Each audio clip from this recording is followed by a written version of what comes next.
All right. Well, you want me to get started? Well, yeah, let me just do a quick intro. I know that we're not here to hear me, so I'm going to keep it short and sweet. Justin's a very accomplished artist. He lives in Goshen, Indiana. He has done just about everything in clay that you can think of, and I am very, very happy that you're here and willing to do this. One of the greatest traits I think about Justin is his willingness to share and help. I mean, he's had dozens of apprentices and assistants. He's worked with hundreds of different art institutions. He's made, I don't know, hundreds of thousands of pots in his lifetime and Maybe not continues that to many. do that. And I just wanted to say thanks from the bottom of my heart for doing this. We go back 10 years ago when I helped you out at Penland, and this is going to be great. And we're looking forward to learning from you. And with that, welcome. Awesome. Well, thanks, Brett, and thanks for having me.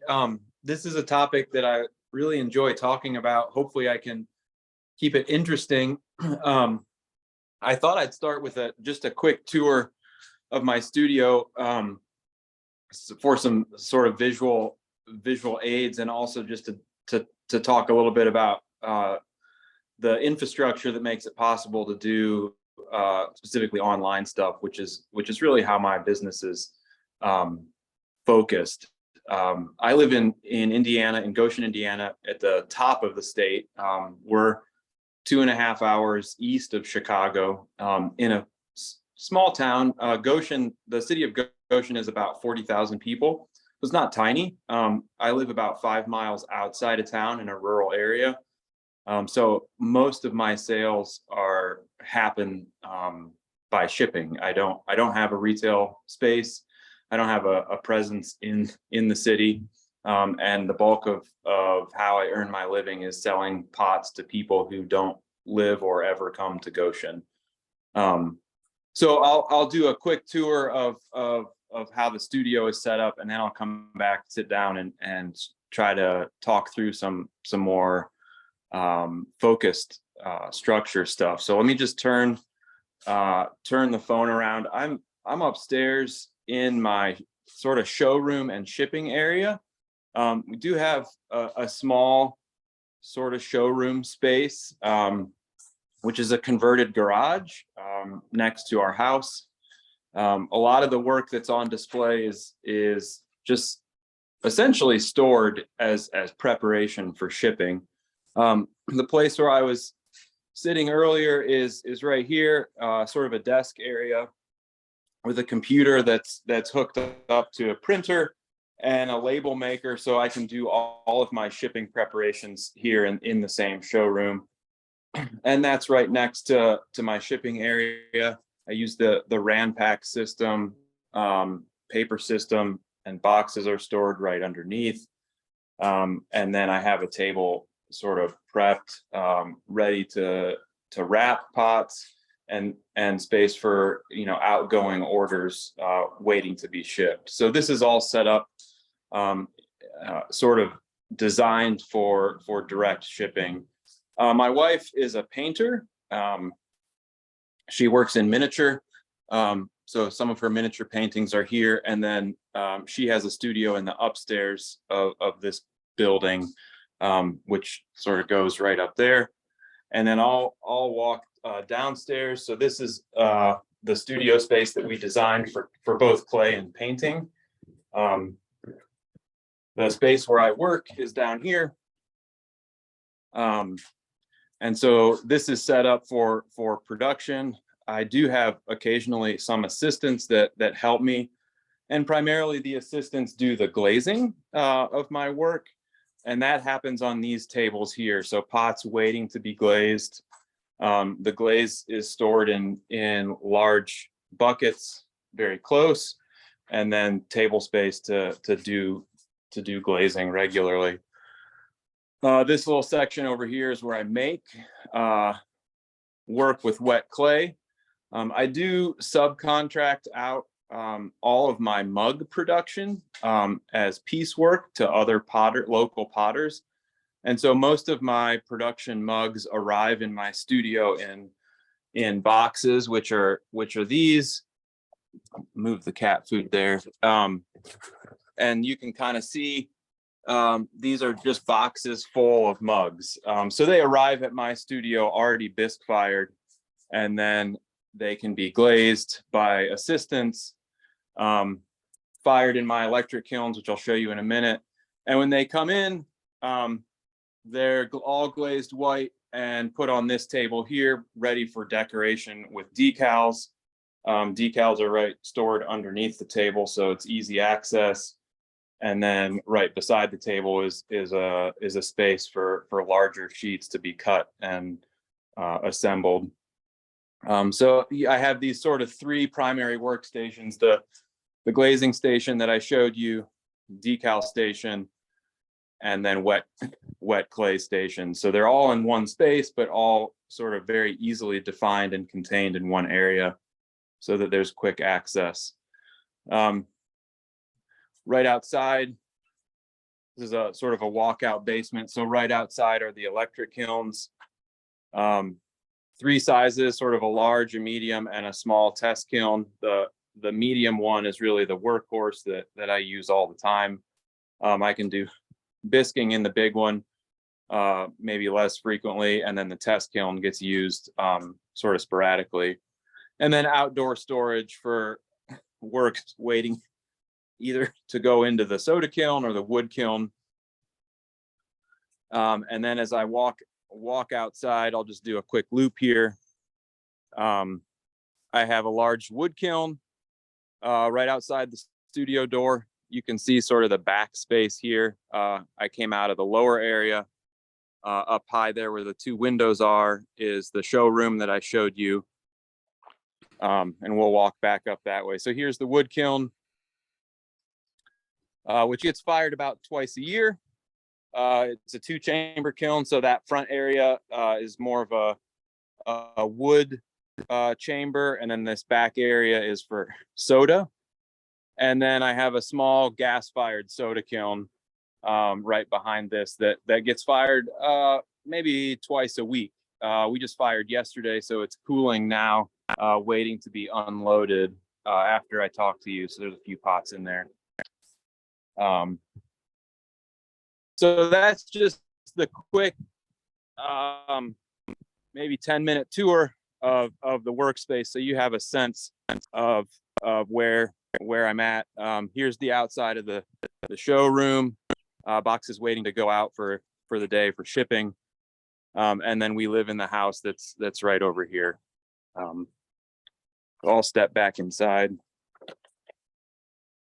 Turn the camera around. Hopefully you could all hear that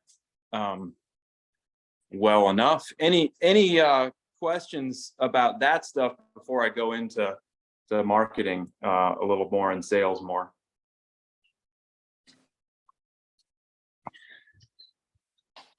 All right, Brett, I think I'll count on you to monitor the chat and holler if there's anything that comes up. Yep, you got it. No problem. You just adjust the volume here. Okay. I did get a comment in here. Just to confirm, most of your income is online sales, right? Or do you have any supplemental income, workshops, etc.? Well, so to confirm, my income is nearly entirely derived from working as a clay artist, but there is a diversity of income within that. So online sales, teaching a little bit, workshops, that sort of thing. But the bulk of income is from making pots. Teaching is sort of a smaller subset of that.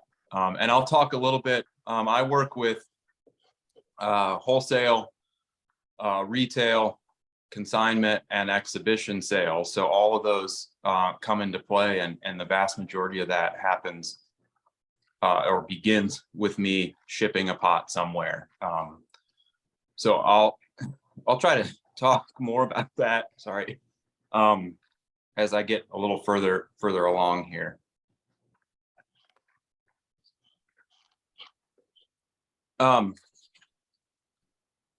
So I just wanted to start with a little bit of background on myself before I talk. I started a nonprofit organization back in 2001 called the Union Project. It's based in Pittsburgh. That sort of beginning that organization gave me a background and knowledge of how organizations run and operate, and gave me some sense on the importance of grassroots organizing and the connections and importance of real life in-person connections. I started work as a part-time potter right around that same time, maybe a year or so after that, in 2002-ish. My wife became a full-time painter in 2005. We moved here to Goshen in 2009, which is when I separated from the Union Project and began work as a full-time potter. In 2012, I co-founded the Michiana Pottery Tour, which is a regional tour that happens once a year here in our area. In 2018, I co-founded the Indiana Clay Conference with Seth Green, who is a potter nearby in Fort Wayne, Indiana. And then earlier this year, I co-founded the Northern Indiana Clay Alliance, which is a nonprofit devoted to clay promotion here in our region. So all of that experience has helped sort of set the foundation for where I'm at as an artist. Moving into that sort of wholesale retail consignment sort of distribution, I'd say the bulk of my work I sell wholesale. Well, maybe 60% of my sales are wholesale, and maybe 40% are direct retail sales. And I got into the wholesale market in 2009 by attending the Baltimore American Craft Council wholesale show. That introduced me to a whole array of national retail potential. And then it also, from that, allowed me sort of a cash flow over the course of the year to then explore and gain new clients. And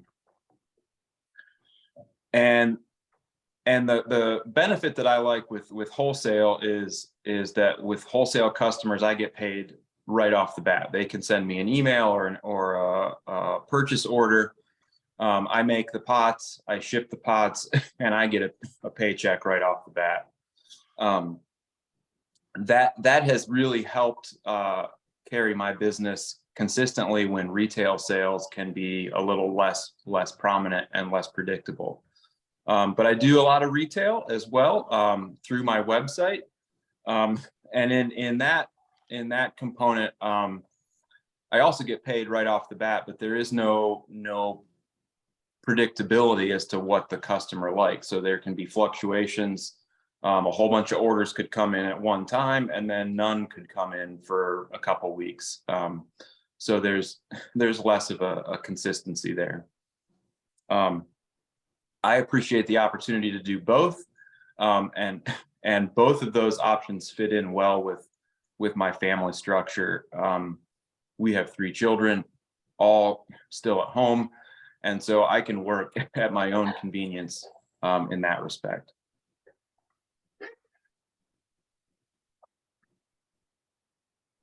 Let me check. I'm working off of notes that Brett sent me and questions that you guys sent. So I'm going to move into talking a little bit about social media and Instagram in particular. I started my Facebook page for business. I have my individual personal page, and then I have a Justin Rothshank Ceramics business page. I started that in 2010. So 13 years ago, and it's gradually built up to a little over 15,000 followers. And the Facebook page has been a really helpful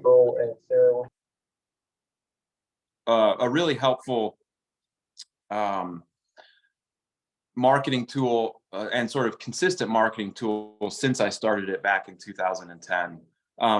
I then started on Instagram a couple years later in 2012. So in both of those instances, I lucked out. I was able to get into social media, those two social media platforms, sort of at their inception, and my followers built as those apps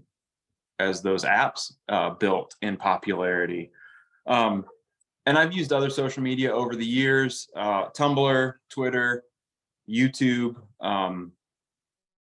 none of them very consistently and none of them with a whole lot of success. And really most of my social media presence is through Instagram, and those Instagram posts push directly to Facebook. I think, I mean, I can talk a little bit about Instagram over the years. I feel like over the last 18 months, Instagram's algorithms has shifted, and my knowledge base on how to do that has shifted as well. I've never taken myself too seriously on social media, and so much of what I do with social media is consistent, but not overly thought out. So I post pictures daily, but I post them in real time. I don't plan ahead. In fact, just this morning I learned about Canva. I'd never even heard of that before.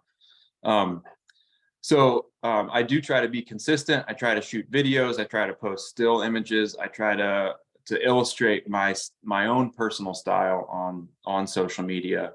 But that varies from day to day and week to week. My family spent the last 3 months traveling at Penland School of Craft and doing some traveling out west. And so for almost 3 months, there wasn't a lot of images of my production work. It was all family stuff and experimental studio work at Penland. And so I feel like I've used my social media feed sort of to tell a story of my personal brand. And that seems to work well for me.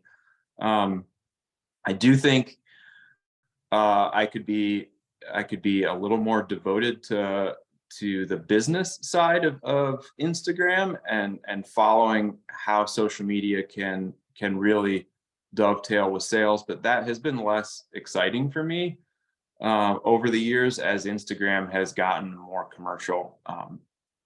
So I've just tried to maintain a personal goal of posting something every day, and keeping active in recording my progression as an artist on that platform. I do notice that although my posts from Instagram just automatically push to Facebook, those two platforms do have a different audience. Facebook skews a little older, and Instagram skews a little younger. And that has been helpful for me. I think clearly there's overlap. Some people follow me on both platforms, but some posts get more traction on Facebook than they do on Instagram, or vice versa. And so having both has been a really helpful component to my social media presence. Hey, Justin, I'm going to jump in here. I got a few notes from Yeah. everyone. And I think that's great with the different audiences. And this is a question kind of in a weird way based off that. The pieces that you personally throw are the larger pots for galleries. I think she's asking, are they more for brick and mortar, or do your large pots also go to online sales? And then I got a couple of questions after that too. So large pots are a new thing for me. I've been making coil built pots that can be 2.5 or 3 feet tall. I have sold some of those through social media, direct sales to customers in varying parts of the world, but many of those are made specifically for exhibition, either local or exhibitions that I can travel to easily, because I don't like to ship those, at least at my own expense. They can be a little pricey to ship. So in some ways, the big pots for me have been an evolution of creative process where it's work that I want to make that originally had no market, and but I wanted to make it. And so as I make them and get better at them, then my goal is to find a market to sell them. And I think I'm in the stage currently where I'm still finding that market. And I've been making big pots consistently now for maybe 2 or 3 years, and feeling confident about being able to create work that I like and am proud of. And so now I'm moving into a phase where now I need to really find outlets to sell that work. So I don't feel like I've quite gotten there yet. No, it's great to hear that you're still evolving in your creative practice, and you're not saying, I made this bread and butter stuff and I'm going to stick with that. You're evolving. That's awesome. Another question was, I don't fully understand it, but I'm sure you will. Does the latest ruling on photographs being used by artists concern you with your work? You were the first person I thought of when I saw the ruling. I haven't heard the latest ruling. Oh, sorry. It's the Andy Warhol. It's the I can't remember who it was. Who's the opposing? Does anybody remember? So there's Andy Warhol's against the whatever the opposing was of using photographs of the likeness that was given by Vanity Fair to the Warhol Foundation to use. And I was like, oh my gosh, Justin, oh my gosh. So I was like, and Warhol lost. So the foundation lost. So the use of photographs by a photographer as an art form in itself being recognized as that person's work versus, so I was just, okay, because that hadn't, I mean, he didn't choose the photograph, he was given the photograph to use. So it's like, I was just thinking about being at one of your earlier presentations with Carolina Clay Matters and how you use photographs all the time, and the difference between, who's the photographer's, like, which photographer owns this public, like, oh my gosh, everything's going to be on its head now. How do we figure this out? So this is another side conversation. I know we're here to talk about social media, but I was just curious. Yeah, well, I'll try to keep that brief, but I have moved. So earlier in my career, maybe 10 years ago, I did a lot of work with pop culture icons and photographs of essentially famous people from all sectors of society. And as I did more research, discovered that there's a lot of legal peril in doing that. And in consultation with an attorney who specialized in copyright and patent law, I've really refined the work that I do with photographs to work tableware that includes images of people who are politicians, nearly all elected in the US. And those politicians' images are part of the Creative Commons licenses that are issued by the Library of Congress, because the people who are photographed are part of the US culture. And so the photographs are for all of us to use. We own them as American citizens and as part of the Library of Congress's records. And so the images that I'm using are fair use images in those instances of people. I've also in even more recent years been working more to refine my decal library to be images that we create here. So I just launched a new line of work that is floral imagery, primarily zinnia flowers, and those decals were drawn by my wife, and then we had them custom made into decals. And so the entire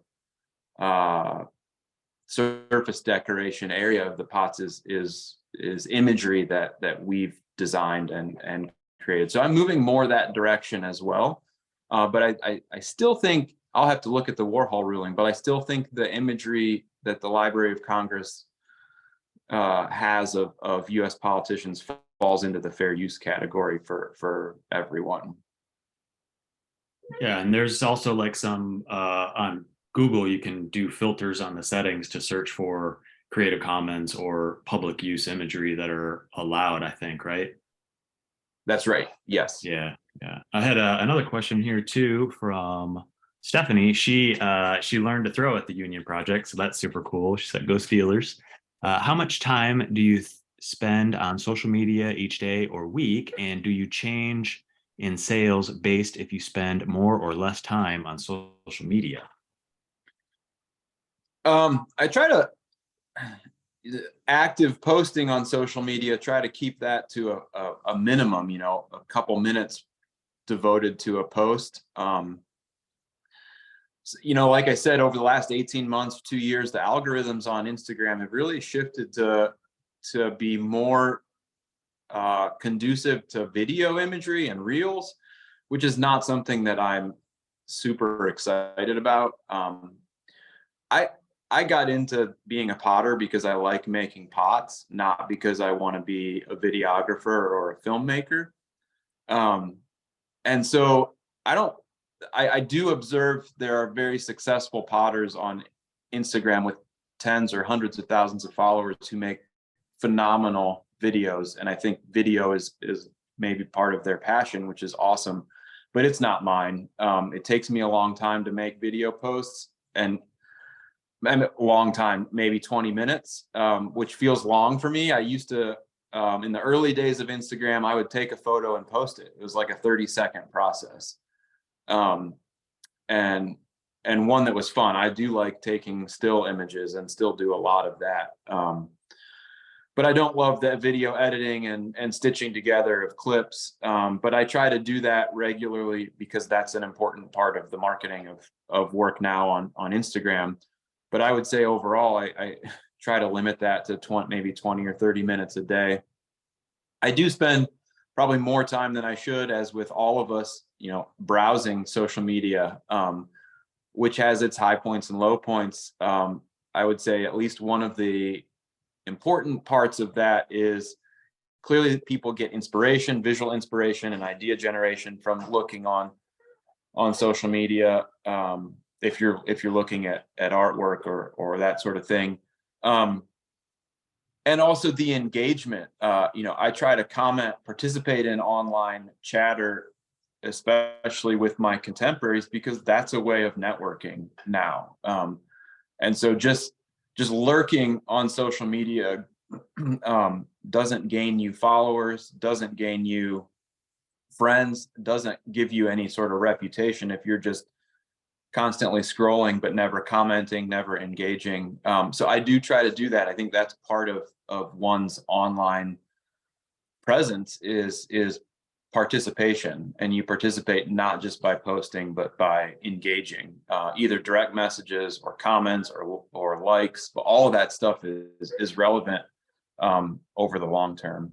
So I do that too, but again, try to limit that to as minimal amount of time as possible. Yeah, and I found that insightful too. Adam Field, he has a minor in photography, so he just naturally is a photographer. He knew photo way before he knew clay, and that's kind of how he does his thing. Another question is, where do most of your online sales come from? Is it Instagram or newsletter signups, newer return customers, other things like that? And then a follow-up on that says, I hear a lot about the importance of building your own newsletter audience because one never knows what will happen with Instagram or other social media audiences that we don't own. They can get deleted or what have you. So how much weight do you give on Instagram followers versus building your own newsletter, maybe like an email list or something like that? Yeah, those are super insightful questions. So I do have a newsletter list. I should say, I think it's all important, and I do think about like what happens if Instagram goes away. I'm not a participant in TikTok, but I certainly have followed what's gone on with TikTok and how it's at least banned in Montana now and maybe elsewhere. And so I think that there are, it's a real thing to have secondary or backup systems in place for sales. If you rely entirely on one social media platform, you don't control that. So I try to diversify. I did start an email list years ago, 15 years ago, and have been gradually building that. And about 2 or 3 years ago, I migrated my whole website over to Shopify, which has an e-commerce component to it, and a built-in website, or a built-in mailing list component also. So I have my original mailing list, which I have set up through MailChimp, and over the last 3 years, I have this Shopify mailing list as well, which is, they're essentially the same thing, and they work the same way. But they're sent out on 2 different platforms. I'm sure there's some overlap with some of my customers. I haven't quite figured out how to migrate the MailChimp one over to Shopify. There's probably a way to do it.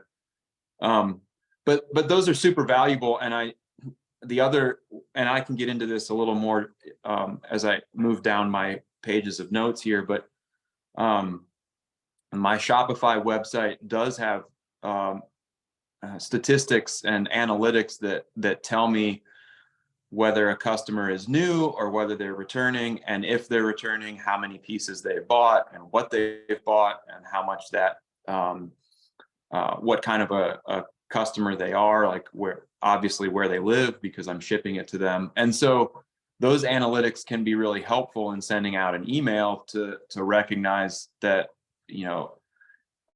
returning customers are a super valuable part of my business, as are new customers, and that certain posts or certain products that I launch may be more likely to generate a new customer, and other products may be more likely to be sold to a returning customer. And so that stuff can be really helpful. I can also get bogged down in that and recognize that, for example, in 2020, when the pandemic hit and Ruth Bader Ginsburg died, I couldn't make enough Ruth Bader Ginsburg mugs, which was great from a earned income potential and a sales potential. I've been making that mug for 10 years, and all of a sudden I just made thousands, or was requested of thousands. And so one could then devote their entire career to just making Ruth Bader Ginsburg mugs and not be creative in pushing new work out. But there is a time, and that time is now for me, where the Ruth Bader Ginsburg mugs aren't as popular. And so what's the next thing that's coming? And so I want to balance those two things out. I want to take advantage of sales when I can, but I also want to make sure there's time to push new work and promote new work, which can be scary. So I've tried to balance some of that. I think the new work often initially goes to returning customers who see the progression of skill and interest and want to support. And I think new customers are brought in by products that have already made their way out into popular culture, and those products have been around for a while, and they just finally found a new audience through maybe a share on social media or a wholesale gallery in a new part of the country that's directing new customers to the website or something like that. Yeah, I'm just going to jump in real quick. We do have a bunch more questions, but I know that we had a submission form that people submitted questions earlier, and those are the ones you have, Justin. So I think if everybody's all right with it, let's just have you go through some of what we already sent you, because they had already submitted those questions earlier, and any other notes, of course, that you come up with. So hand it back to you. Yeah. Yeah. Okay. I just wanted to touch one more thing on Instagram. One of your questions was, I think, related to like what's good content on social media. And for me, the things that I've recognized, at least for my followers, is selfies and images of people, me, my friends, my family. Those are always well received.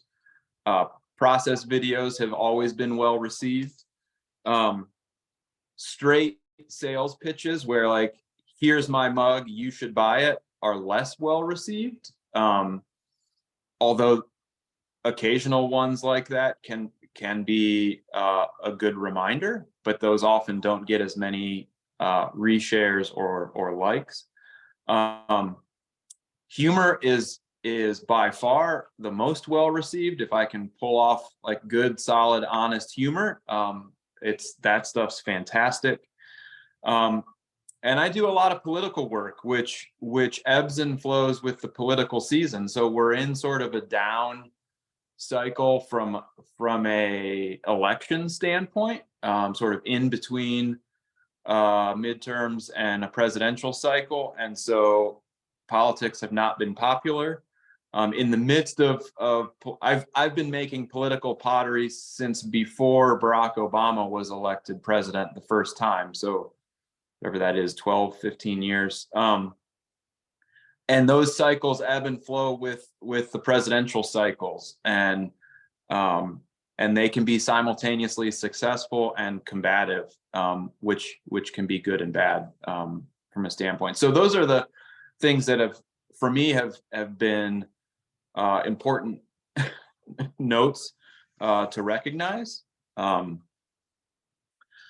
Moving on to sort of what else draws in an audience. I think consistency is important, and by consistency, I'm not necessarily saying every day. Although early on in Instagram creation, everyday posting was really important. I don't know how that relates now, but certainly consistency. So if it's not every day, maybe it's every week or every 10 days or something. But some kind of consistent storytelling is important, so that you're not posting today and then waiting 2 weeks, and then maybe you post 100 pictures one day and then you wait another month. I think that confuses people. So consistency is really important, and honesty, I think, is really important. I try to be straightforward with who I am and tell my own story, and not really stress out about pretending to be someone that I'm not. So that has been important. I have also noticed that on social media, much of how that relates to selling is that people buy through social media on impulse. And so consistently posting and also consistently responding to inquiries about purchases is important.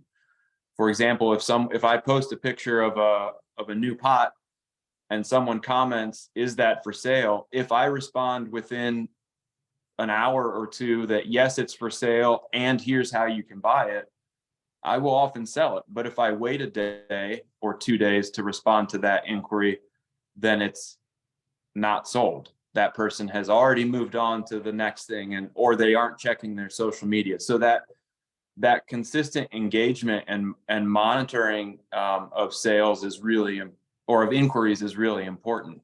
So it's those two things, I think, tied directly together with your social media process.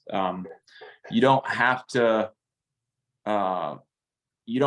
post all the time, but you do have to monitor the post and be consistent with it.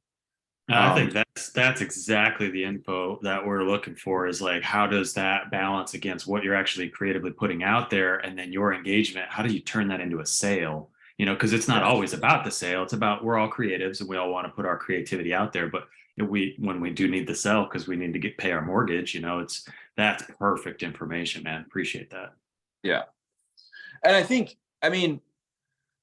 it's a mixed bag. It's not easy to post a photo and then you go start throwing pots and your hands are covered in clay, and do you want to go back and check on your social media 20 minutes later? But if you can find some kind of rhythm, I really do think, this relates not just to social media, but to business and sales in general, is that you got to sell the work if you want that to be your job. And so that, in some way, that has to be at least an equal priority to making the work, and balancing those things out. So I try to cycle that throughout the course of my day. You know, maybe I can make a social media post and then work for 2 hours on something and really hone in on that. But then I can cycle back for 10 minutes to check that post and see, did anyone comment? Does anyone have a question? Do I need to cycle back on that? There was a question in your list of how I got started with online sales. In some ways, I think about Etsy as a social media platform too, but it's also an online sales platform. I joined Etsy early on in 2008, and Etsy was really a powerful sales tool for me. I can navigate technology enough to get by, but it's not my favorite thing. And so early on, figuring out e-commerce was not something I wanted to do. But when Etsy came up, it was essentially operated the way Facebook did. And so it was easy to get on. It was an easy platform to navigate. And with Etsy, I treated it the way I treated my social media, which was I tried to post a new piece available for sale on a regular basis, so that anytime a customer came back to my website or my Etsy page, there was something new there. It wasn't stagnant. It wasn't like they came back and saw the same old stuff. There was always new work coming up. And that helped generate sales, to where Etsy was a very powerful sales tool for me. And I still use my Etsy page now. As e-commerce became more prolific in our world, there have been newer tools that have come around, like Shopify. And so in 2020, I think, or maybe it was 2019, I started my Shopify website, which is essentially my personal website with e-commerce built into it.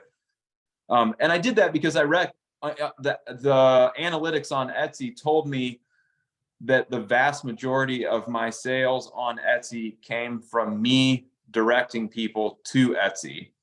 And so it was a recognition that if I'm directing people to Etsy, I can just as easily direct them to Rothshank.com. And the sales percentages that Etsy was taking were higher than the sales percentages that Shopify was taking. So essentially moving to a Shopify page allowed me to make more money by selling the same amount of product. And when I initially made that jump, I thought, well, I'll just shut down the Etsy page. And then I realized, well, why would I do that? Like, it can still just linger out there, and the customers that find me on Etsy are new customers. So I have both pages now, and I put new work that is more creative and decorative and less hashtag worthy on my personal website on Rothshank.com. And the pots that are more hashtag worthy and appeal to a broader non-clay clientele, I put on my Etsy page because they're more searchable, easier to find, and they're just gonna appeal to a broader audience. And so both of those platforms I use for selling now. I set up my Etsy page the same year I attended my first ACC wholesale show in 2008, and those two things dovetailed nicely together because my wholesale, when I started selling pots to wholesale customers around the country, to gift shops and museums and that sort of thing, those pots were essentially representing me in all of these new geographic areas. And anytime someone flipped over a pot and saw my name on the bottom, if they liked it, they could Google me and find my online sales page. And so I started noticing growth of online sales in regions where I had new wholesale gift shops representing my work, even though the gift shops weren't saying you should go to his website. They clearly want to make the sale, but customers themselves were finding me because they initially were introduced to my work in a gift shop. And so those two things played really nicely together, and always have and still do. I just recently had a new wholesale customer make an order of my pots in Louisiana, and I never had a wholesale gallery there. And within a month of me shipping that work to there, I noticed a bump in sales from that geographic region. And I have to think that those two things are directly connected. I also sell on a website called Artful Home, which is a curated wholesale website for craftspeople, and I've been doing that since 2010. That I met the purveyors of that site at my very first wholesale show in Baltimore. I also recently joined the website Faire, F-A-I-R-E, which is an e-commerce platform specifically for wholesale selling. And it works very similar to Etsy or Shopify from a back-end setup standpoint. But their customer base is all wholesale galleries and shops and restaurants and gift stores around the country. And that's been a nice added sales outlet for me. Of all of those sales options, I prefer Shopify the best. I have the most control over it. For me, it's the easiest way to represent my work and the broad spectrum of the work that I make. Someone commented before we started that my whole family is involved in creative pursuits, and that's true. And so on the Shopify page, we can easily categorize individual work from different members of our family, and even disparate bodies of work within each individual person. So like I can make a line of wood fire pots, and that has its own easily accessible section on my website, as does my political pots. And so it's a real easy way to direct customers to the things that they might like. I also love the analytics that Shopify provides, and the direct connection to mailing list platform. And I love the shipping feature. Another question that you all asked was how do I do shipping? And I ship directly within Shopify and Etsy.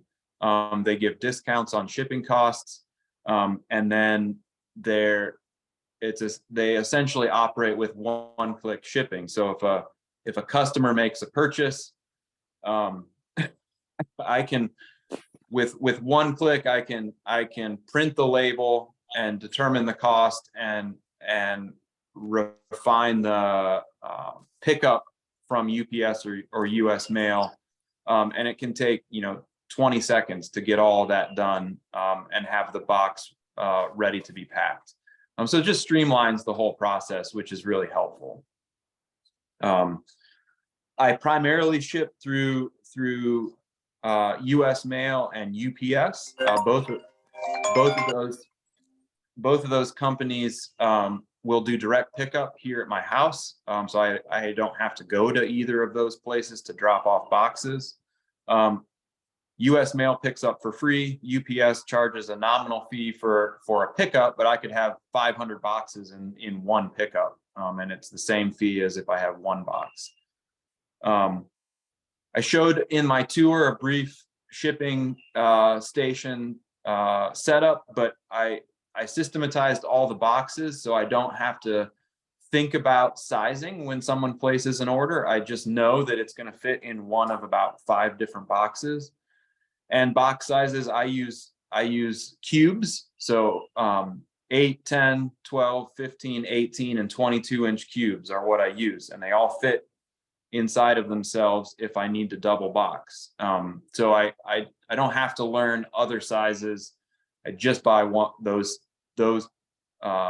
sizes, and then I have the weights established for each piece, so I know that what I'm doing, and I don't have to individually weigh each box every single time. I try to use recycled materials, paper materials for shipping. So I use the RanPack system for shipping. I don't use plastic. I don't use styrofoam unless it's given to me to recycle it. I use the Rollo label printer, which is a heat-based label maker. It costs $100 for the printer, and I get the labels for free from UPS.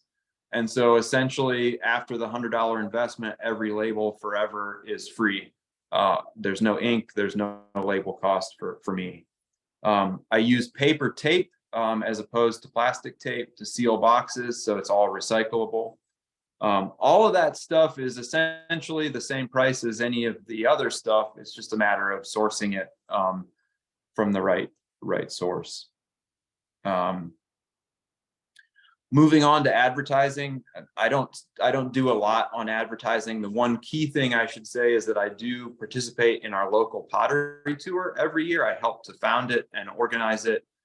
And as a collective tour, much like your organization in North Carolina, we do pay for advertising. So we purchase radio ads, magazine ads. We bought a billboard this year to promote our tour. We pay for printing the paper sleeve that goes around coffee cups in local coffee shops to promote our pottery tour, so that we get a local audience already devoted to coffee mugs. So we collectively do that. It doesn't promote me individually, but it does promote our collective regional arts organization and local potters, and that does help. And I pay a fee to be part of that tour every year, which all essentially goes to advertising. I also think about Etsy as advertising. I pay to I have to pay 20 cents for every listing, but that gets out to a new market, which draws people in. And some of the other, wholesale participation in the wholesale selling of work introduces me to new markets, and those wholesale clients advertise on my behalf, which helps get the word out about my work. And that has really helped me find new markets, especially moving west of the Mississippi, because I don't travel there in person very often. So having wholesale customers in Seattle or Portland or San Francisco has helped me develop markets in those regions that I wouldn't have been able to develop otherwise. I think one of the last questions I have is a best way to interact with audience and direct them to my website or my shop. That was one of the questions you provided. I do think an email marketing list is really important, and social media. I mean, those two are the primary ways that I connect with my audience regularly. I think about social media as my digital storefront. It's my customers don't know that I've made something unless I tell them, and the only way I can tell them is on social media, because I don't actually have a storefront. Customers don't just walk into my shop on a daily basis. I don't have a store in town carries my work. So social media is the way to demonstrate that I have new things available. Participating in the community is essential as well. Teaching workshops, attending conferences like NCECA, or local regional conferences like the Michigan Mud Conference is near us. There's a local clay conference in Ohio at Worcester that's close to us. So participating in those things in person helps to build awareness that you're part of the clay community. And I should say another component is finding ways to engage in communities of people that don't necessarily have interest in pots. So I've tried to develop a market for work in non-traditional ways. The political pottery that I make is one of those. I'm often selling those mugs to people that wouldn't necessarily want to buy a wood-fired mug. I've started developing a line planters for bonsai trees as a way to find a new market. There's other options one could consider, like getting into the urn making market. Those are markets that aren't your traditional clay market, and so finding ways to connect to those communities is important. I did one other thing I skipped over is search engine optimization. I don't do that, though I could. Shopify is really set up to do that well, and that's been something I've actually considered hiring someone to help me with, but have not yet done. I don't know a lot about search engine optimization. I know Etsy has that capacity too, and it's one of the reasons why Etsy draws in new customers if you can find a way to tag your work specifically to new markets that introduce your work to new audiences. It's sort of a similar component to the hashtag aspect of marketing, and that's not something I've spent a lot of time on. Those, I think I've worked mostly through my notes. I'm not sure what time it is. If we have time for questions, I'm happy to answer more questions, talk more. Yeah, we're beautiful on time. We're about an hour in, got another hour if we got enough questions for everybody, enough conversation. I got one from Sue. She said, what is your connection with the band Steel Wheels? I loved your collaboration. How often do you do collaboration? That seems like a great way to expand your audience. Yeah, I should have talked about that more. Now I can. I went to high school with the fiddle player, or not the fiddle player, the banjo player in the Steel Wheels, and so we've been friends for a long time, and I've gotten to know the other band members, and that's been a great collaboration. They understand handmade pots. They aren't part of the contemporary ceramic scene, so it's introducing my work to a whole new audience. And that touches exactly on what I was saying previously. It's a great way to participate or broaden the market. I do a lot of collaborative work. That has been an inspiring thing for me over the years, and it's another way of finding a new audience, collaborating with different artists, both different clay artists, but also different craft people in general. I've collaborated with a jewelry maker, a glass blower, some woodworkers over the years. So there's ways to do that, and of course with dozens of potters. One of my favorite things about collaboration is that it's a way to learn a new process. Working with a potter who's working with a clay or a glaze that I don't use allows me to research how my material or my firing process works with that material, and so it's really been able to expand my own inventory offerings because I can take away knowledge on making in a different way. Additionally, every time I do a collaborative sale, I'm introduced to a whole new audience that maker is part of, and so that has diversified my client base as well. One other component with the collaborations is that it's financially profitable. It's a way to have fun, to experiment, and to sell the work and add to my income, which is a critical part of continuing to find ways to make. Yeah, thank you. Yeah, Roger had another question. As you work on building your brand, what is included in that? How much about your work specifically? How much about you personally? Just the whole idea of Justin Rothshank and everything that goes with that. Yeah, I think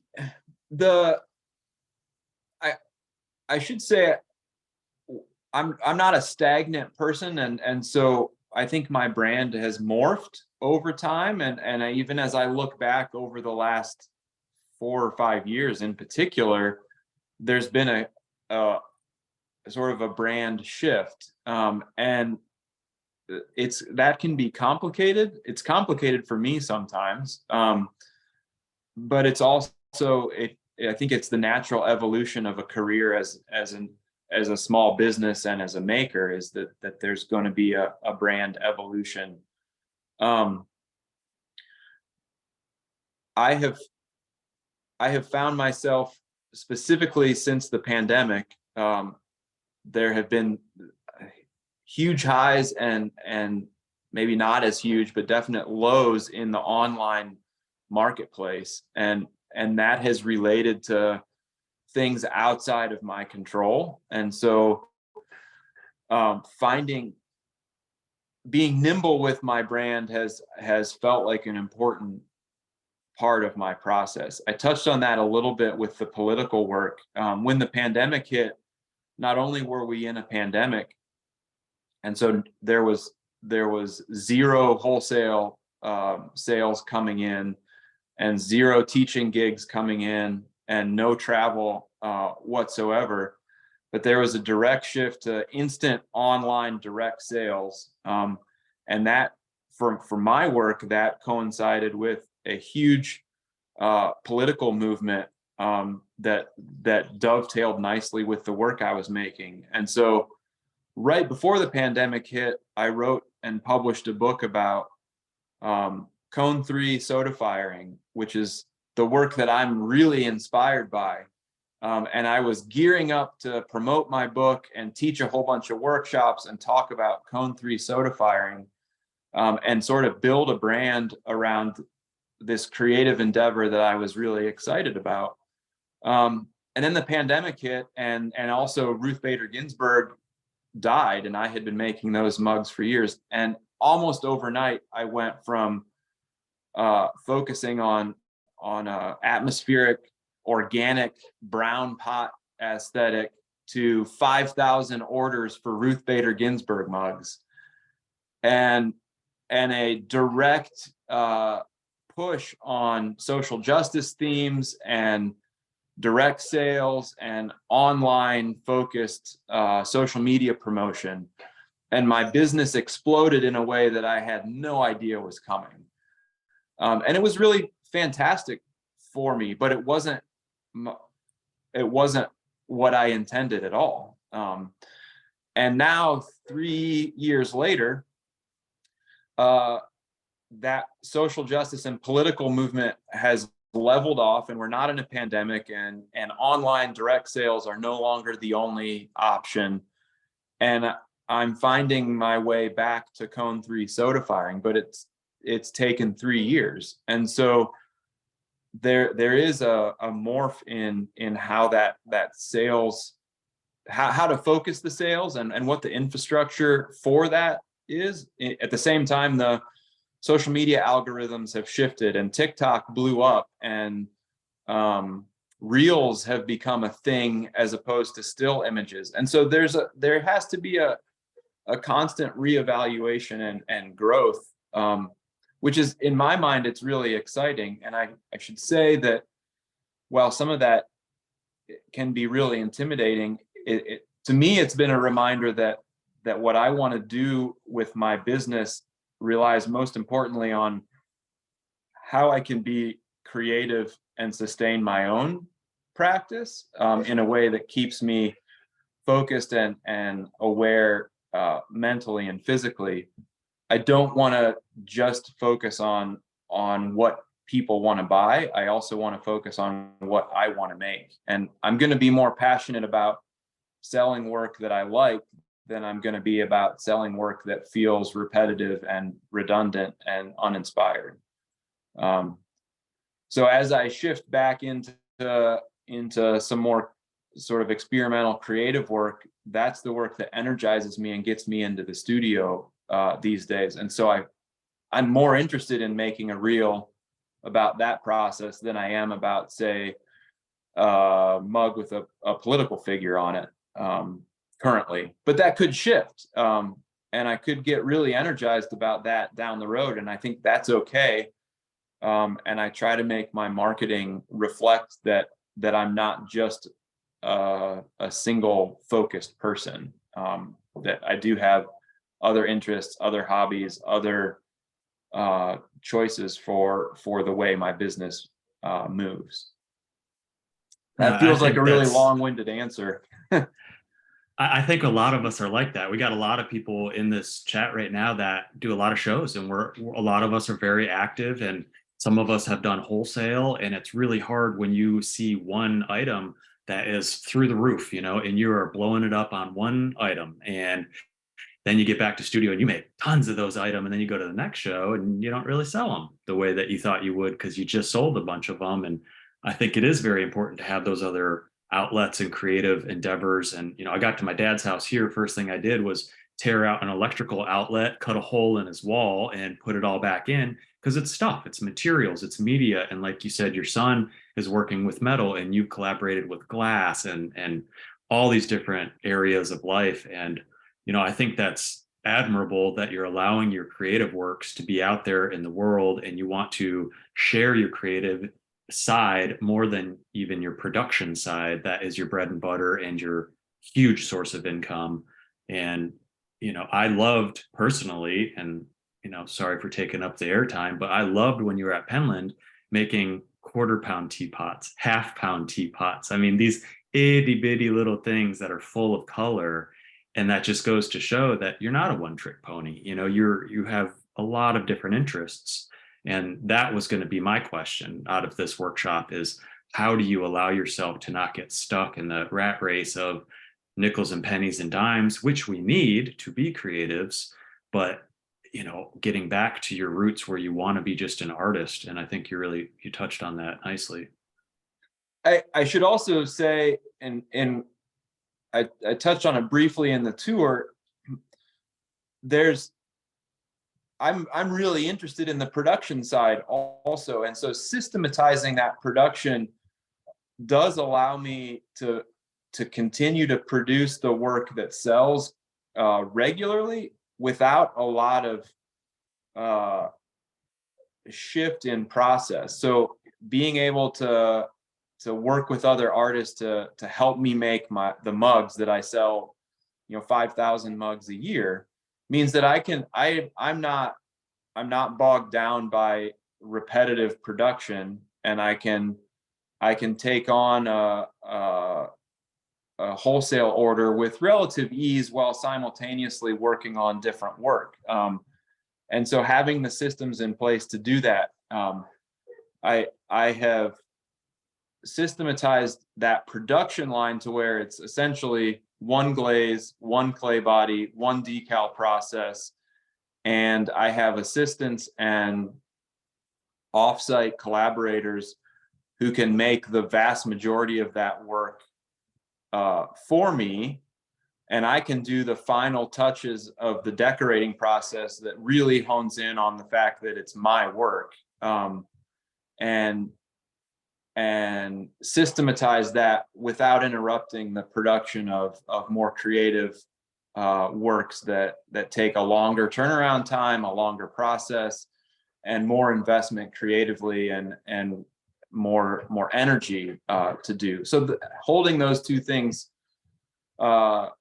simultaneously has been important for me from a business standpoint, to look at the way in which production can happen efficiently has been really critical.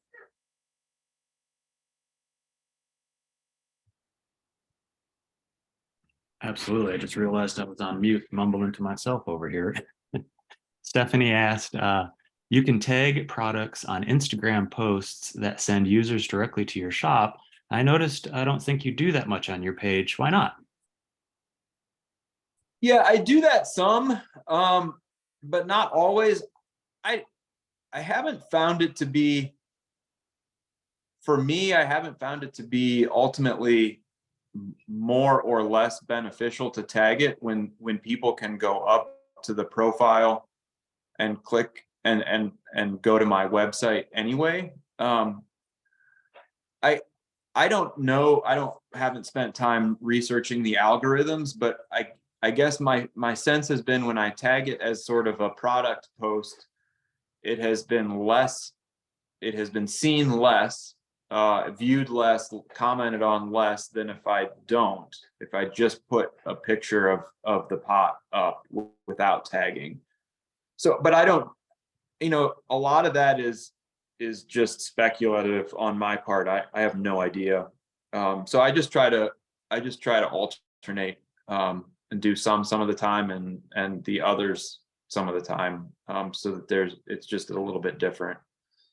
One other component to that is if I take a picture of a pot and upload it to my website and post on Instagram, if I do all of that within like a 10-minute span, the Shopify has not talked to Instagram quickly enough, and the piece doesn't exist to tag right away. And so it's just from my own sort of in the moment social media presence, it's just not possible. If I would have to wait like half an hour from taking the photo and posting it on my website to actually making the Instagram post. And I don't actually love to do that because it means I've got to come back to my phone, and navigate that process at a later time in the day. And I like to sort of do it all at one time. Thanks. Sue just asked, do you know how much you impact those other artists that are creating your stock? How many artists have you impacted in that way, and how have they evolved? Well, certainly it's a mutual benefit. I haven't always followed up with artists to find out whether it's been helpful, how it's been helpful to them. But I know that my customers have gone to support other potters, and likewise theirs have come to support me. It's certainly more of an impact on younger artists than it is on more established artists, because I think within the clay world, the more established artists, we sort of share more customers already, just by nature. So yeah, I haven't really tracked that. There are a few artists that I have been collaborating with for a long time, years, maybe even 10 years. One of those is Brett Kern, who makes inflatable dinosaurs. And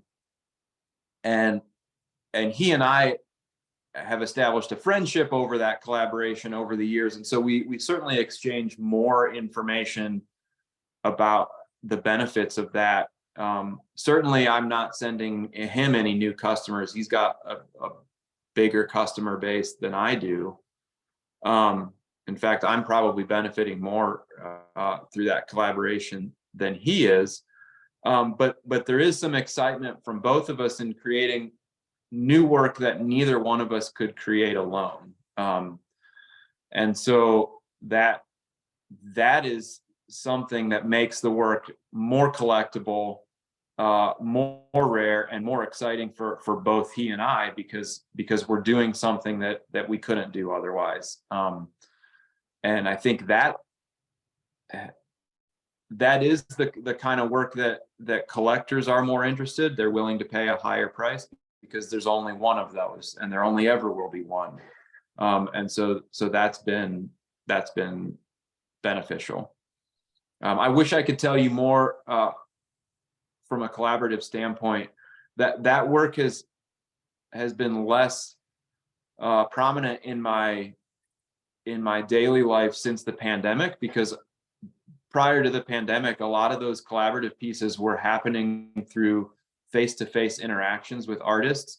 And over the last 3 years, I just haven't been able to do that. And so I'm hopeful that there will be more opportunity to come back to that and do more face-to-face collaborations and have results in that way. But it has been less often over the last 2 or 3 years. And Sue also had a follow-up on that. What do you think about the people who make the mugs, how they've been impacted? Are you talking about like the people who do the piecework for me? I would think so, yeah. Yeah. So that's been a really fun thing to watch. I've worked with 4 or 5 local younger potters over the years to help me make the production work. And what they primarily make there is one style of mug, one style of cereal bowl, and one style of plate, which is there's 2 sizes, but it's the same essential design.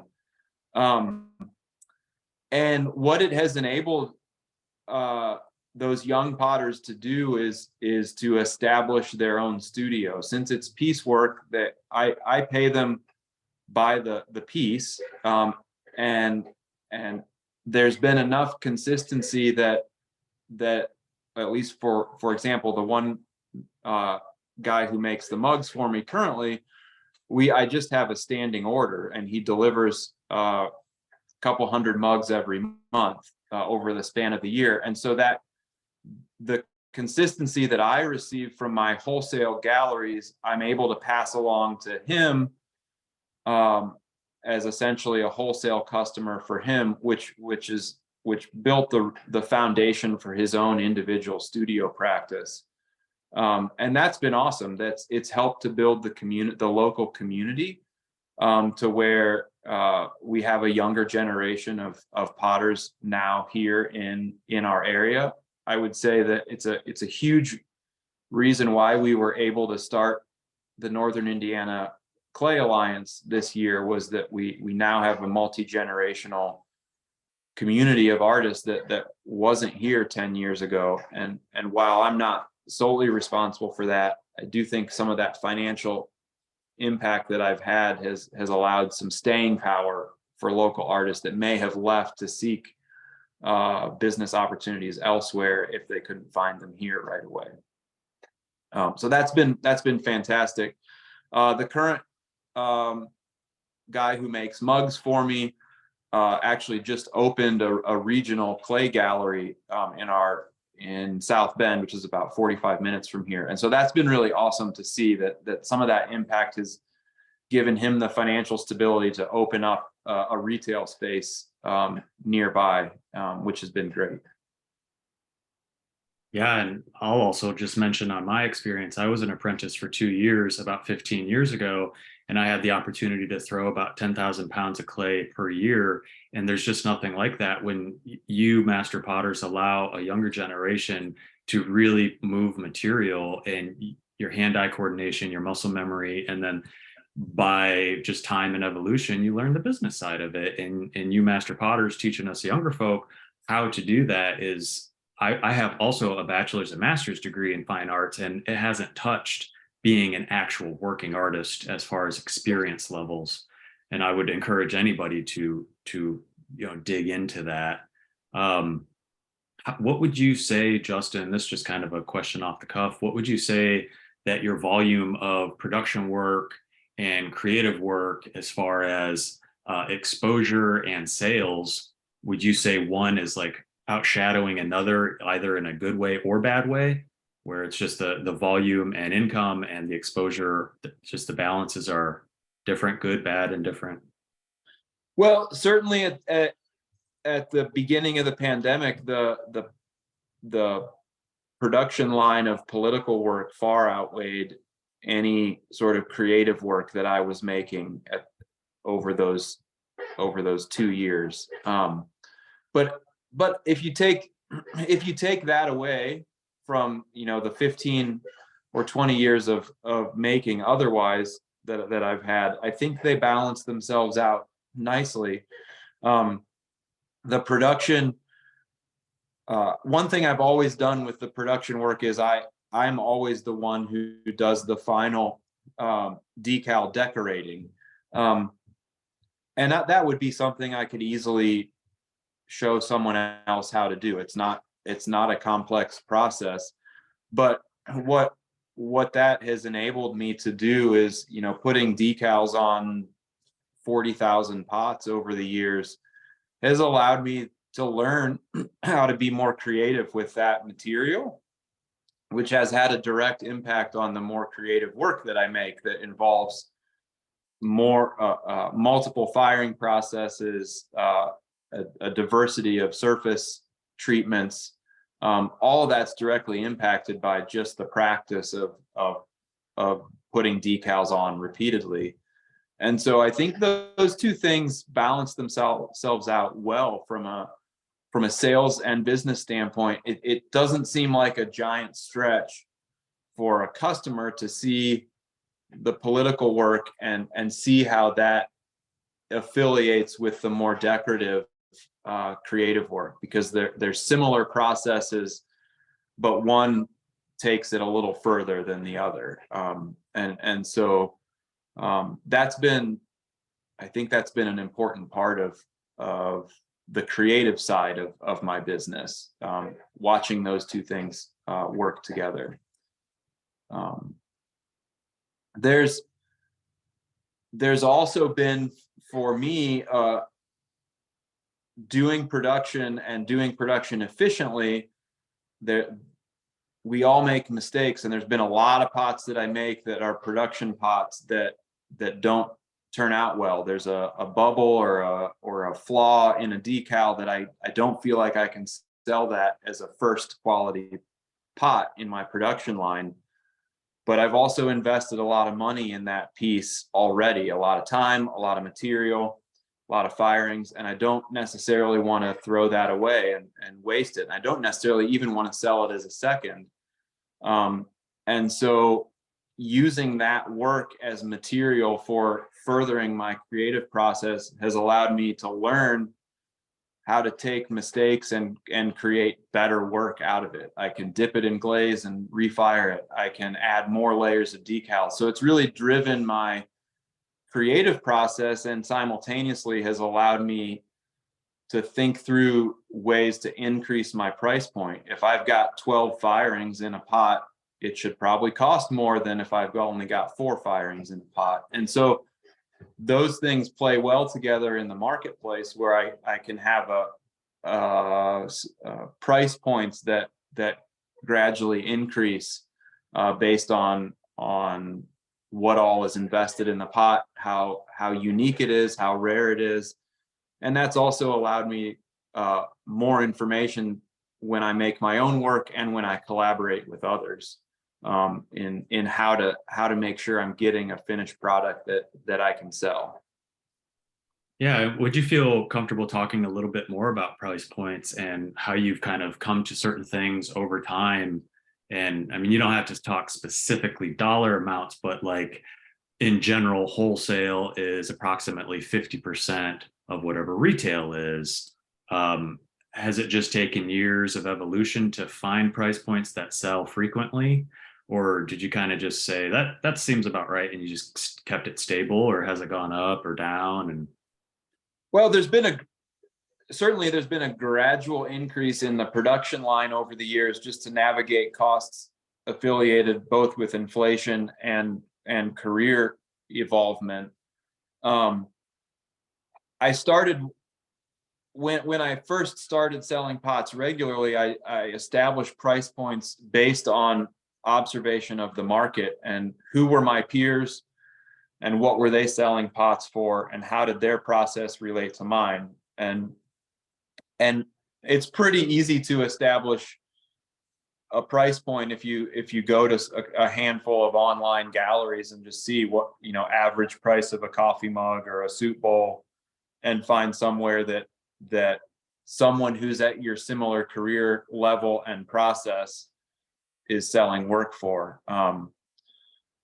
So that's how I established and essentially maintained my price point. When I see others raising their prices, if they're doing something similar to me, I would consider raising my price point too.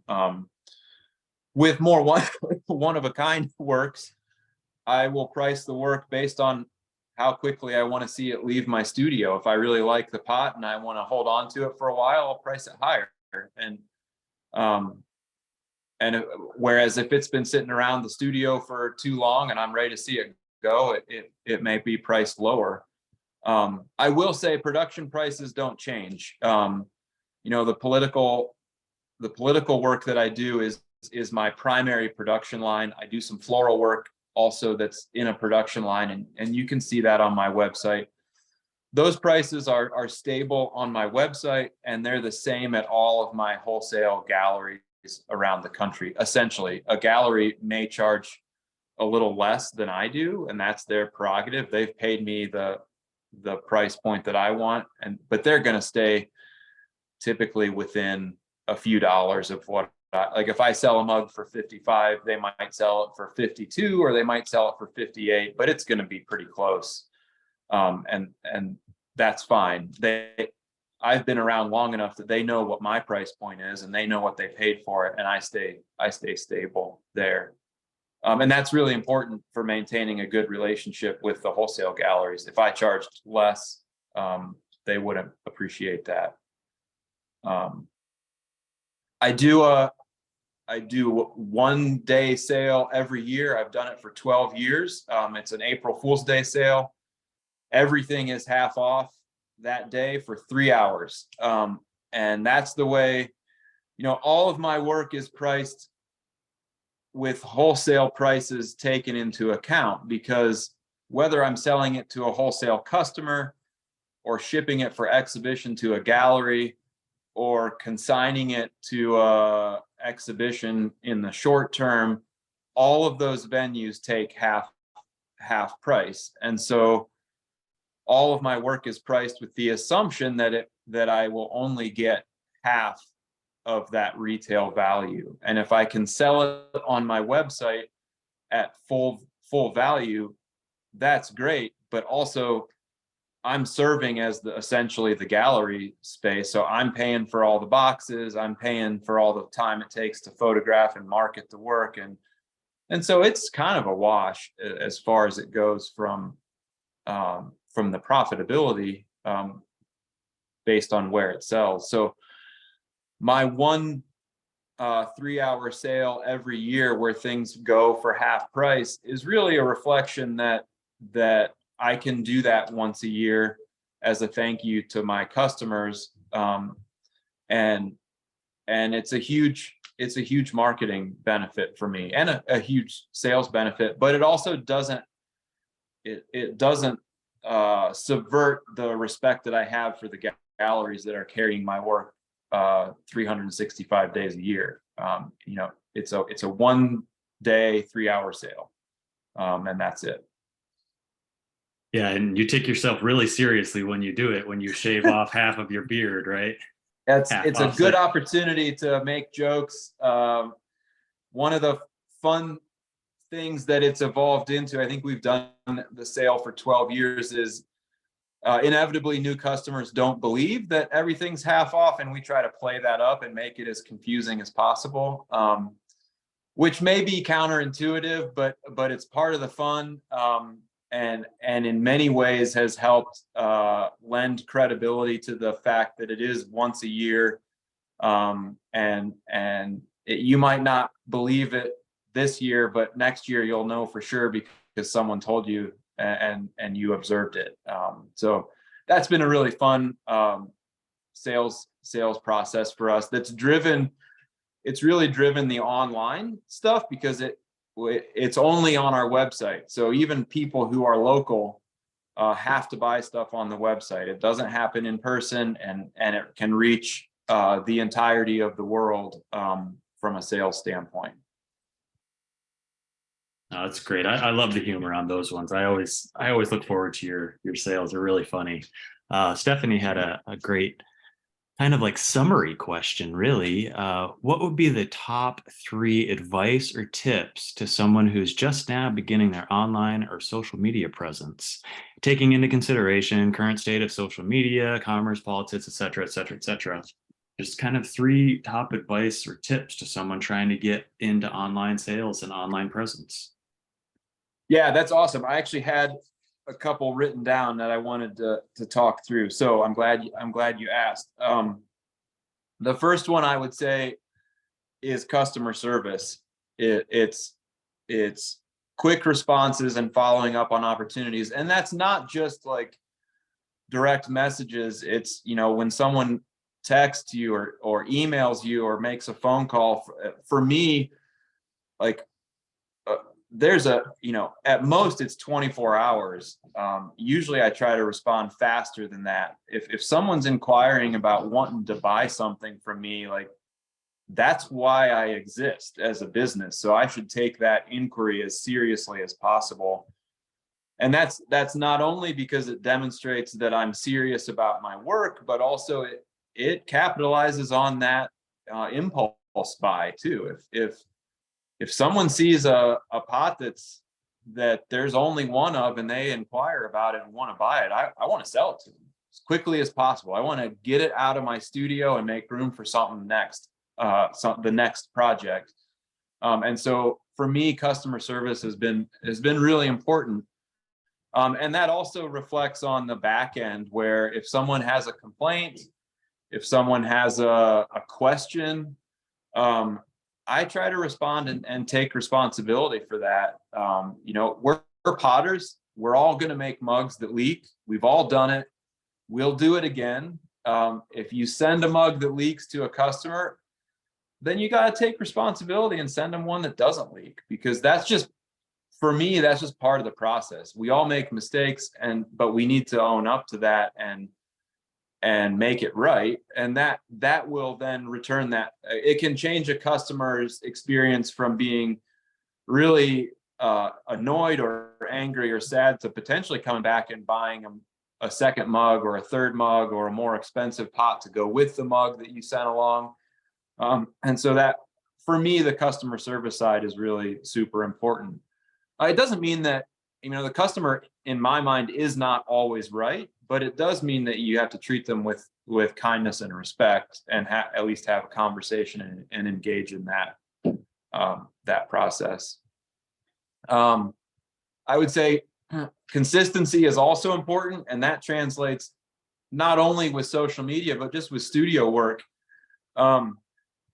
If making pots is your part-time job, and you're devoting part of your time to it, it will come off that way. You're not going to be able to respond as quickly. Your growth isn't going to be as quick as someone who is doing it full time. And that doesn't mean that's wrong, but if it's your full-time job, then make it your full-time job. Be consistent. Do something every single day, like make pots, post on social media, improve your website, do that stuff consistently and regularly. And even if it's your part-time job, you can still be consistent and regular. It may be not as often, but there can be patterns that you establish that allow it to grow. And that consistency will be reflected to your customers. They will understand that you're still around. I still have a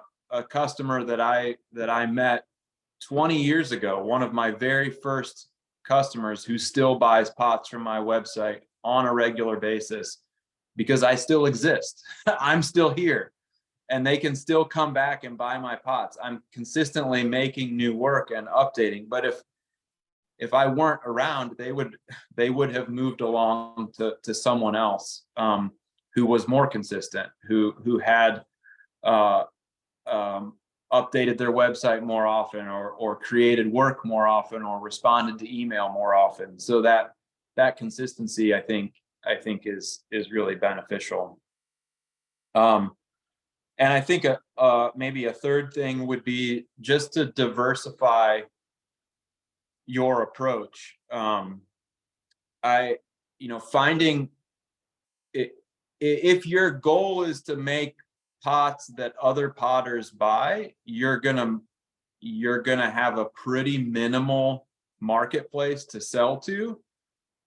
It doesn't mean you shouldn't make pots that potters want to buy, but you might consider making other pots also, to diversify your marketplace. That, maybe getting into a restaurant scene or bonsai scene or birdhouses, or anything or make pots that appeal to people who aren't necessarily potters. And it's not, people that like handmade and local, like, that's a great audience, but they may not care at all whether you fired it in an electric kiln or a gas kiln or a wood kiln, or they could care less about process. They're just buying it because it looks nice.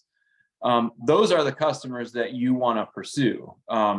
If you're selling only to people that care intensely about process, your marketplace is going to be much smaller than the alternative. And similarly, from a diversification standpoint, local, participating in local events and local sales is going to be great, but finding your way to national events, either pottery sales that take place outside of your city, or pottery conferences that expand your knowledge base of material, that sort of thing is important from a diversification standpoint too. And lastly, I've thought a lot from a diversification standpoint about whether, like, what do I have control of? So I don't control Facebook and Instagram, but I can control my own website and my own email list. And so being able to rely on things you can't control is good, but make sure you've got some stuff that you can control as well, that you can fall back on, that you can rely on, so that there is some possibility for income when something else might not be available.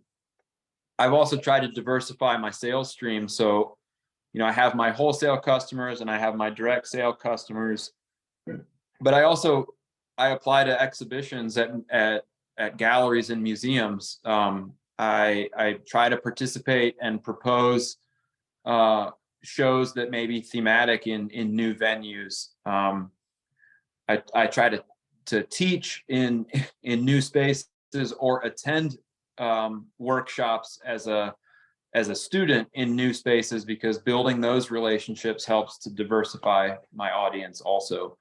And that will help.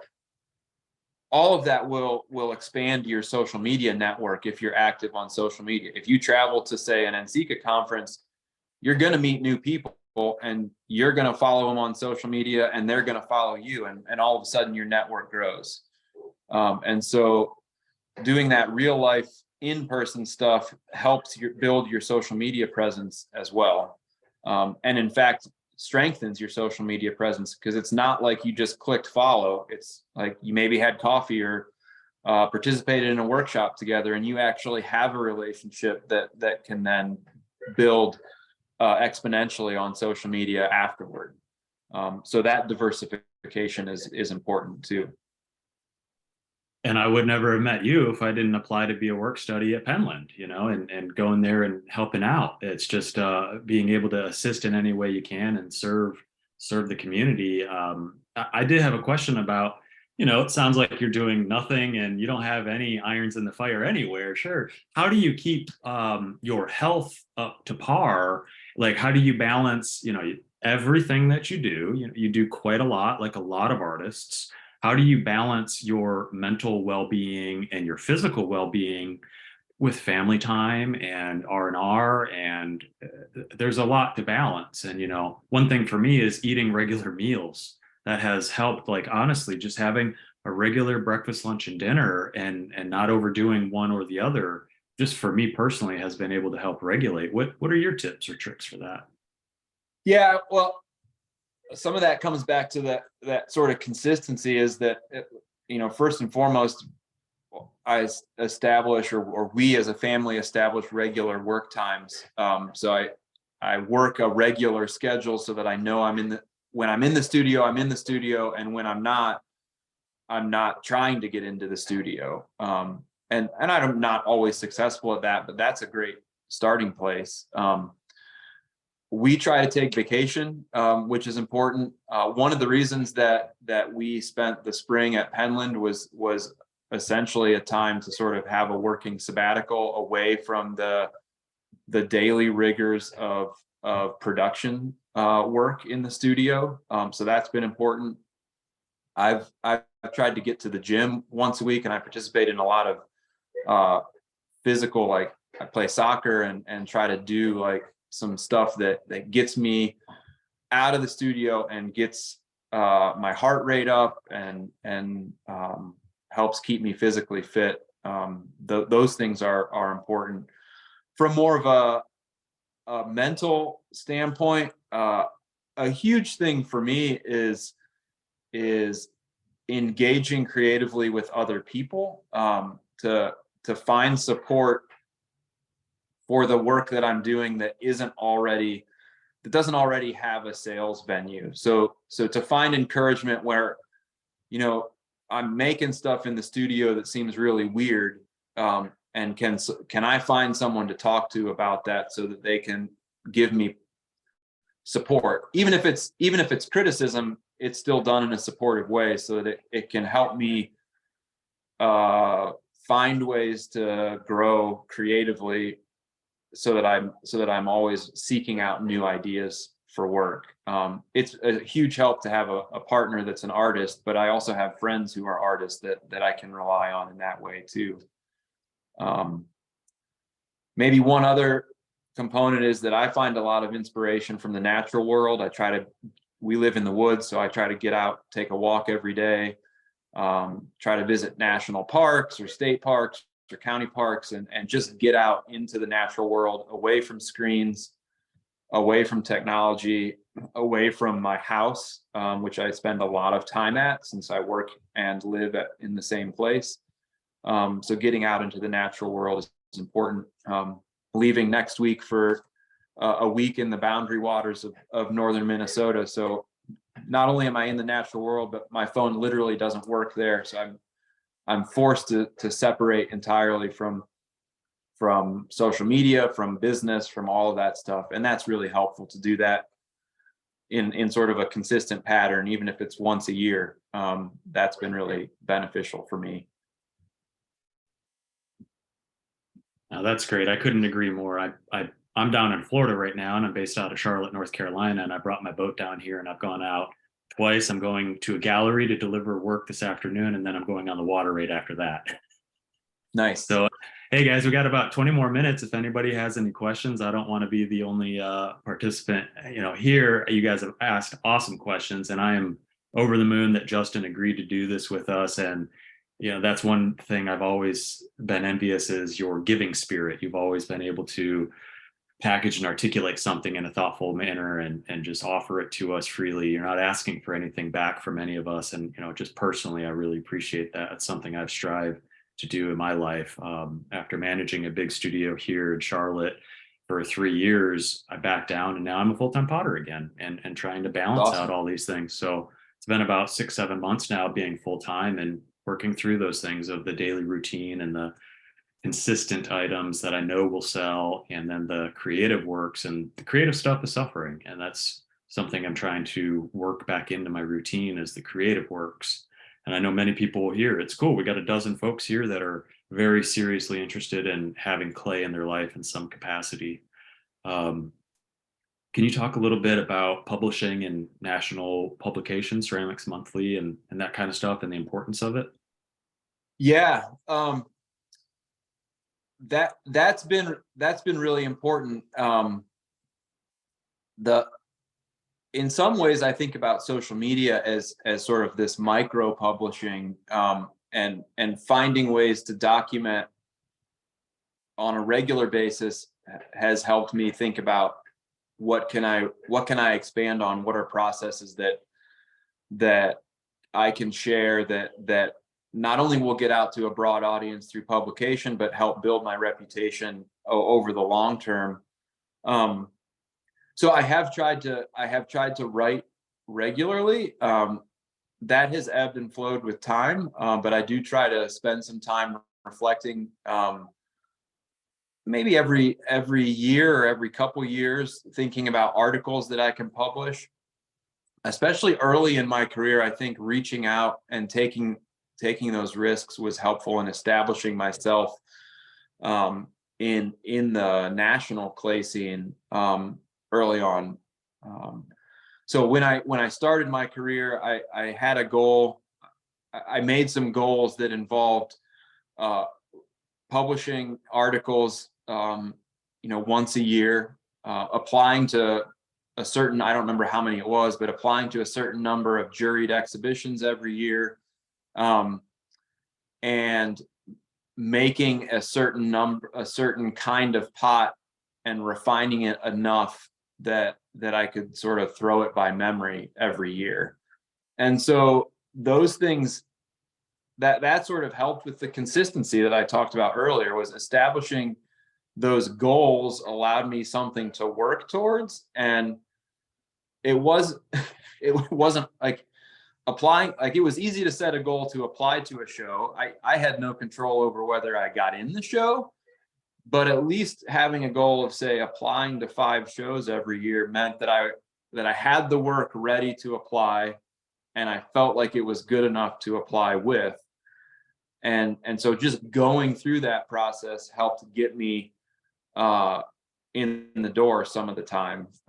And setting those goals allowed me to be consistent. Similarly, writing and publishing articles, if I already had the work photographed for an exhibition, it wasn't a big step to then write my thoughts about those photographs and submit that to a magazine for consideration. Again, I didn't have control over whether they accepted it, but I could at least start that conversation. And the more I've done that, the more awareness I have of what people want, because you're just going through that process has allowed my knowledge of the business to expand, both through observation of what gets accepted, but then conversation, say, with a juror or an editor, or a gallery director about why they took the work or why they didn't take the work. I've had some people reach out to me who have rejected my work and said, look, this is why we rejected it. And so that knowledge, you gain as much through the application process through a considerate rejection as you do through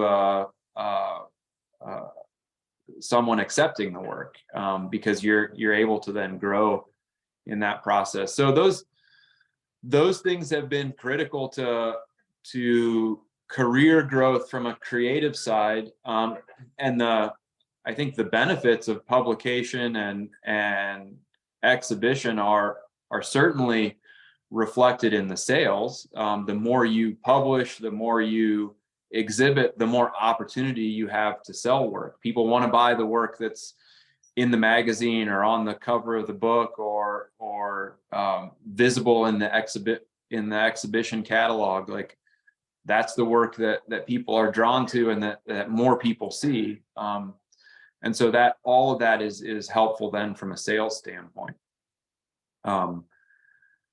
I've maybe slacked off more on that in the last couple of years. I don't know. I think with everyone navigating life through the pandemic was a shuffling of all priorities in all ways, all at the same time. And so I feel like now is a great time to reevaluate a lot of that stuff and set some new goals, and approach things in sort of a refreshing way, because literally the whole world is doing that right now, and nobody's thinking less of you because you're doing it. And so if you're reevaluating or reestablishing new patterns right now, great, so is everybody. It's a good time to do that. That's great. Yeah. So, hey guys, we got about 10 more minutes. If anybody has any questions, feel free to type them in the chat or unmute yourself and ask Mr. Justin yourself. So, yeah.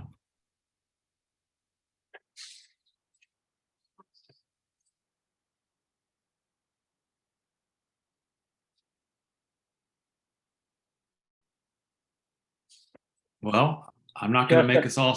Yeah, go ahead, Raj. Well, I just want to say thank you so much, Justin. This has really been a rich couple hours.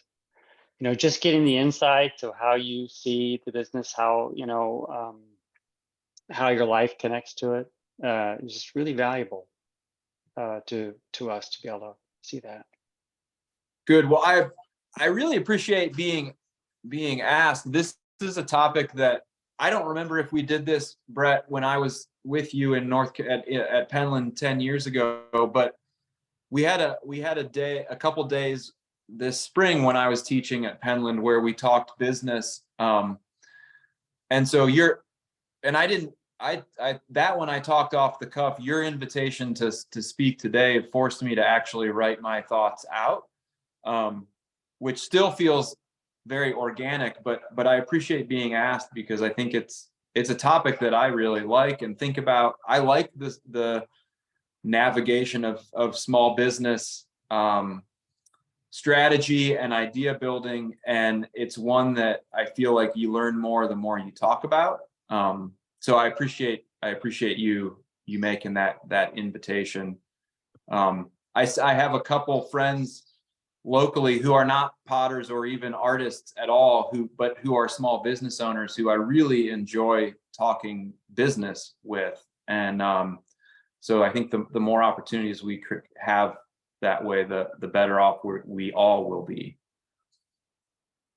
Definitely, man. Excellent. I think we can round it out here. Sue had one last note, and I think we can all sign off. Everybody's just saying thank you. We really appreciate you, and the Union Project is awesome. Thanks, Stephanie. Sue said, thanks, everyone. I'm needing to run. I love hearing the updates, Justin. Speaking of health, not everyone is into preventative health, but I'm happy to share what is working for me.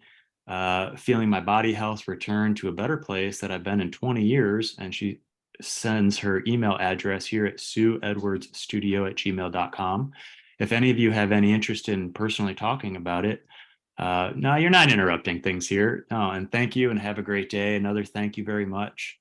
Made your time in Pittsburgh very, very important from Stephanie. And I've said it 10 times in this conversation. I personally appreciate you and your openness. And I'm glad you agreed to this. You know, I look up to you, man. You're one of the best potters in the field right now. I think you're doing wonderful balancing you got 3 kids and a wife, and you got a lot of personal life stuff going on, and you're able to still do professional stuff. And we took 2 hours of your time where you could have decaled, or you could have unloaded your whole soda kiln and had half of them polished by now. You know, come on. We're taking your time, and you're the openness. And that's something I strive to have in my life, is a little more openness.